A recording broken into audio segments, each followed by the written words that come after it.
Ready? Yep. Okay, ladies and gentlemen. Oh, what a day to celebrate the new champions of the Club World Cup, the FIFA Club World Cup. Yes, Chelsea against all odds beat PSG, Paris Saint-Germain, UEFA Champions League holders by 3 goals to nil. Now, prior to this final, everybody wrote Chelsea off. Yes. Okay, not everybody, at least soccer followers or football followers, just because of the way PSG played against Real Madrid. Remember, they beat Real Madrid 4 unreplied goals in the semifinal. So everybody thought that Chelsea would be getting it difficult to get past PSG. But alas, first half goals from Kopama and new boy Joao Pedro settled the scores. And Sheku, I mean, who would have thought that Chelsea will win against PSG 3 goals to nil? I didn't see this coming. Though you predicted PSG to win, I did. What did you think changed? Because I told you in our pre-match analysis, I told you that football is never one way. It can always change. What do you think happened today? I think it's the underestimate. I think PSG underestimated Chelsea. That would be like, and that's a big problem in soccer. Like, because you can't underestimate a team. I mean, that got to the finals. Chelsea, our team, it's a good team, and especially now the players that they have, young and vibrant players. Younger. Basically, it's like almost the same age line between the two clubs. Between the two clubs. Yeah. So. Yeah. I think that the mistake that PSG did cost them the game, especially for those goals. The first two goals. Defensive mistakes, it lost them the game. But second half, they came back. Yeah, the press. Unfortunately, the way they came back in second half is too aggressive.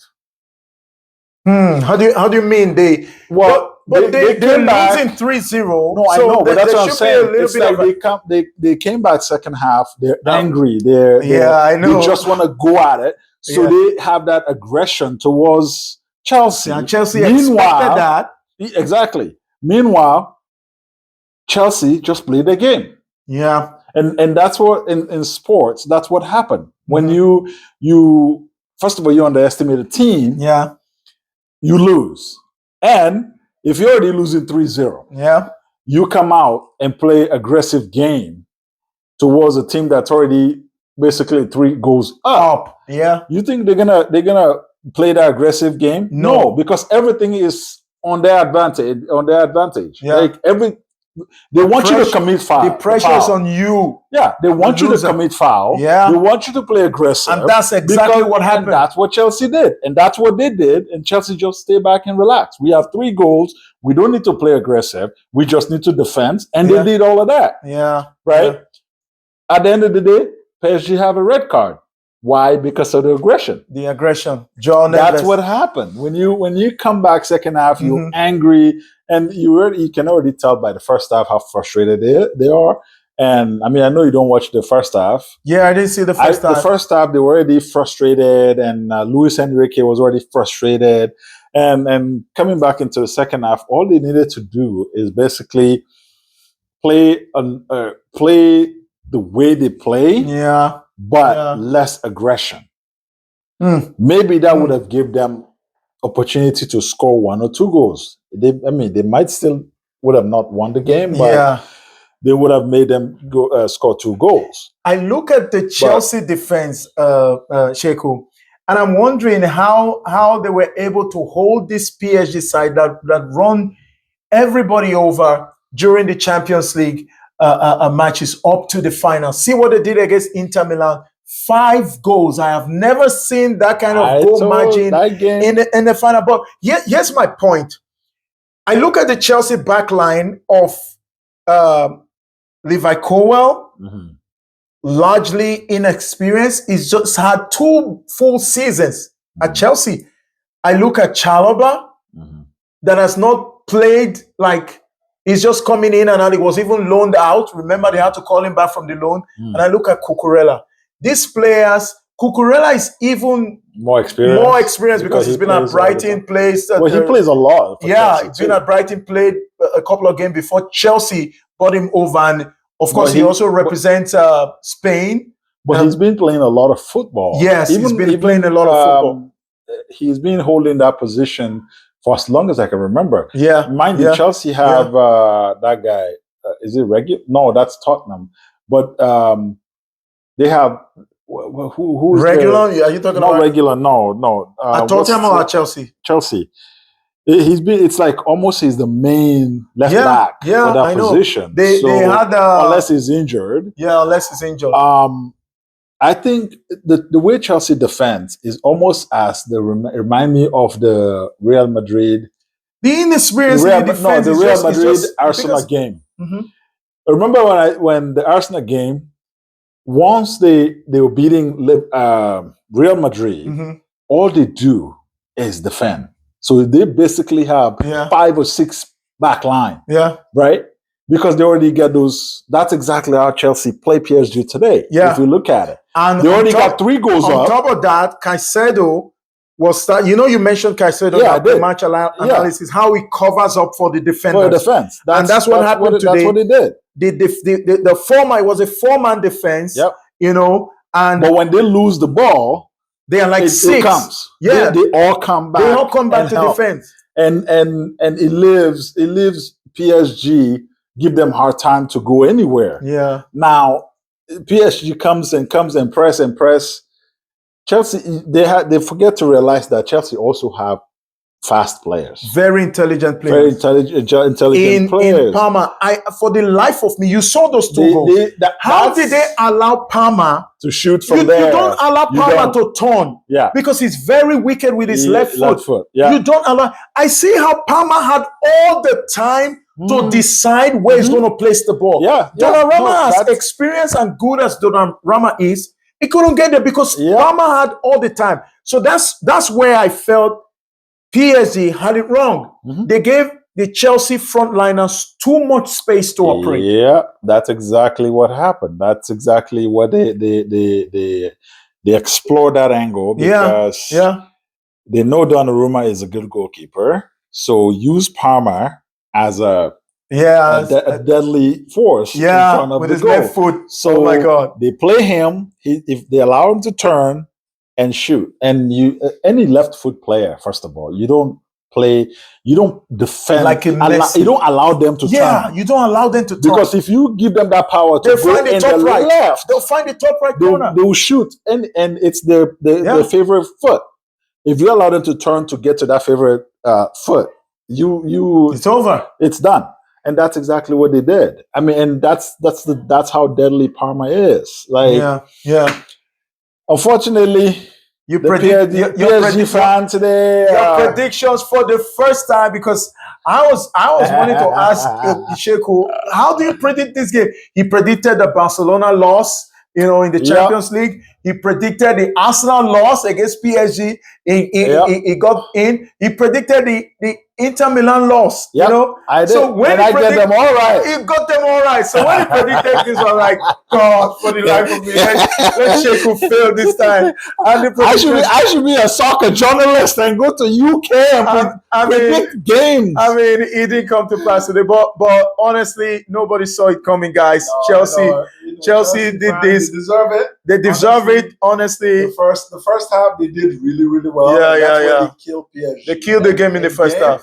In matches like this, high caliber matches like this, if you can kill your opponent in the first half, that's where the end of the game. That's exactly what PSG did to Madrid. That's what they did. That's what PSG did to Madrid. First half 3-0. First half 3-0. First half 2-0. I mean 2-0, you still have a chance. Yeah. But once the game goes 3-0, it's over. It's hard. I'm not to come back. If you're playing people if PSG was playing teams that, let's say Fluminense, the previous team. Yeah, maybe they would have been able to come back.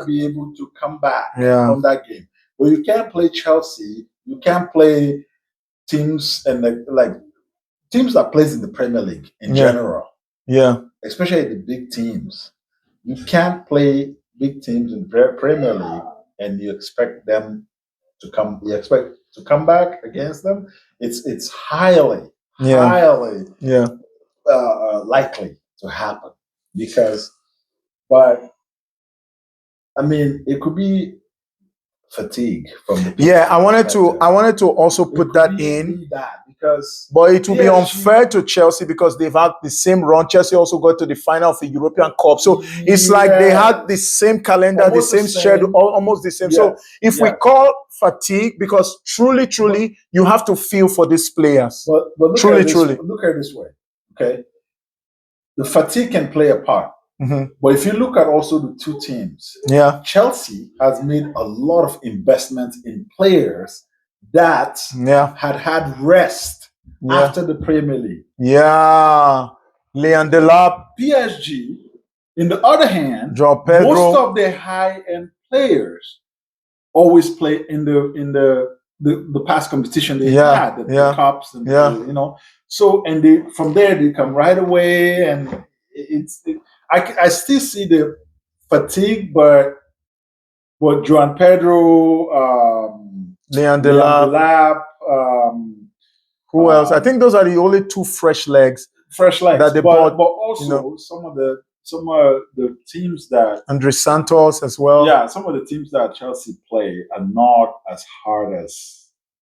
Oh come on! No. What I mean is, on the run to the on paper, to the on finals. paper, yeah, on the run to the on paper, PSG had more had better more opponents. opponents than Chelsea. That's what I'm trying to say. Oh, right? I see. Okay. Obviously, Okay. the style of play is going to be the same. It's soccer. There's no other way. You still run and this and that. Like it's still the physicality of it.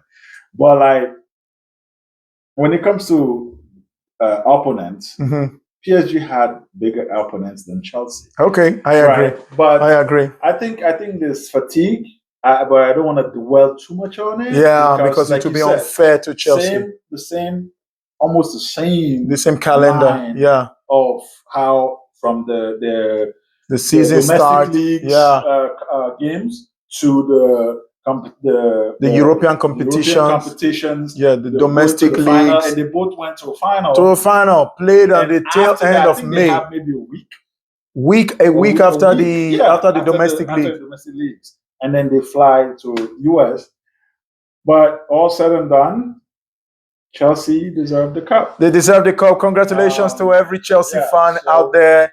So before we go, we already know PSG are the go-to teams in France. They're still going to win the league next season, no doubt. But let's focus on Chelsea now. With the job that Enzo Maresca has done, coaching this side, do you see Chelsea contending for the Premier League title come next season? With what we've witnessed so far, if these players get proper rest, do you see them contending for the title next season? I think they have the capacity to, but like you said, they need to get the rest they deserve. These players, players need the rest. If you look at the Premier League schedule right now, the one this coming season, they don't have very easy games to play. In a month from now, the game starts. Yeah, but they don't have easy teams to play. The first few games. Yeah. Just like we don't have, like United don't have the easiest teams to play. Yeah. Right? So they deserve the rest. At least 2 weeks for all the players. 2 weeks. 2 for some of them, 3 if they can, because we're still in today is what, the 12th? 13th of July. So they have the whole of July. The whole of July. Rest. So they can have, and the Premier League doesn't start until August. August 12th or 13th. Yes, just like a month away. So yeah, they have almost a month away. Yeah. A month to rest. But I wouldn't say a month to rest because they're still going to come back and lose all the. Yeah, you have to come back for preseason. That's why I said tour. Exactly. 2 weeks, the whole of July rest. If they can prevent injuries and they get a rest, the body needs proper rest. Yes, they eat. I mean, obviously, they're all professional. They're obviously going to eat right, but soccer, we're human beings. Yeah. But those are the two major important things: the rest, injury free. Then I can see them contend for the Premier League next season. Okay. But again, the Premier League, like I always say, the Premier League every It's season. the toughest league in the world. It gets different, yeah. The team you don't expect to play To come up. it's the team that's gonna come up. Look, last season, Nottingham Forest. Nottingham Forest was just there till the end of the season. Yeah, it was just there, and they have the opportunity to go even higher. Yeah, like second or third, or whatever. Yeah. So that's what I'm saying. Every season, the Premier League is different. Now, so far, the transfer window has been good for some teams. Yeah, we're going to talk about the transfers. We're going to do a video on the transfers. It's been shambled for some of our teams, like United. Like I actually just read on before we start, Gyökeres is almost done with Arsenal. Yeah, they just saw it. See, and that would be a big, massive marquee signing for Arsenal. It is, but and I think that they still have a chance to go to win the Premier League. Yeah. With just the purchases they've made, Zubimendi, Gyökeres, if they can seal up the deal. Yeah. Who else? They've I think those are only the two people. Yeah. I mean, then you got Liverpool. Noni Madueke is almost done. Kepa is done. So So and Chelsea is still on the. Yeah. Meanwhile, United, we're still fighting on Brian Mbeumo, which really pissed me off. So that's what we're going to talk about next time. Yeah. We're going to talk about United and their signings. They're not getting the transfers done. 5 players that are about to leave. Alejandro Garnacho is leaving. Jadon Sancho is leaving. Rashford is leaving. Malacia is leaving. Anthony is leaving. And we don't have a destination for them yet. So a lot to talk about. But guys, we have to call it a day today. Congratulations to every Chelsea fans. You can drop a comment on the comment section and just feel free. You can check us out on YouTube at Real Soccer Talk, and on TikTok is Real Soccer 25. From me and Sheku, thank you. It's peace out, man. That should be like 20 minutes. 17.